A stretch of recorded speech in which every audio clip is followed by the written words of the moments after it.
இன்றைய புனிதர் ஜூன் 15. புனித பெர்னார்டு. பாதுகாவல் மலை ஏறுபவர்களுக்கும் ஆல்ப்ஸ் மலைவாழ் மக்களுக்கும்.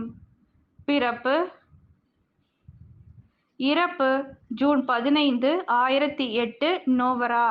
புனிதர் பட்டம் 1923 திருத்தந்தை 11ஆம் பயஸ். இவர் ஒரு சாதாரண குடும்பத்தில் மகனாக பிறந்தார். இவர் இறையியலையும் மெய்யியலையும் திருச்சபை சட்டங்களையும் கற்றுத் தேர்ந்தார்.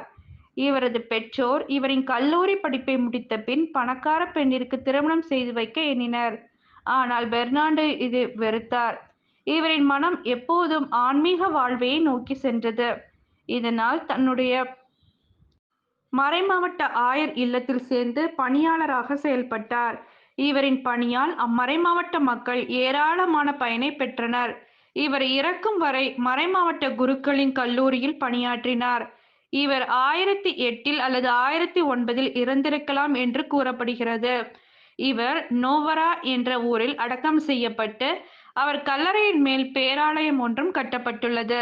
பின்னர் இத்தாலி மற்றும் சுவிட்சர்லாந்துக்கும் இடையில் இவர் நோயாளிகளை பராமரிப்பதற்கென ஓர் இல்லம் தொடங்கினார். நாளடைவில் இவ்வில்லத்தை புனித அகுஸ்தினார் சபை சார்ந்தவர்கள் கைப்பற்றினர். இப்போது அந்நாடுகளுக்கு சுற்றுலாவிற்கு வரும் மக்கள் அவ்வில்லத்தில் இலவசமாக தங்கி தங்களின் சுற்றுலாவை மேற்கொள்கின்றனர். ஜெபம். அன்பான இறைவா, புனித பெர்னார்டு இறைவன் மேல் தணியாத தாகம் கொண்டு வாழ்ந்தார். நாங்களும் எங்களின் சொல், செயல், சிந்தனைகளில் உம்மை பற்றிக் கொண்டு என்றும் உமக்குரியவர்களாக வாழ வரம் தாரும். ஆமென்.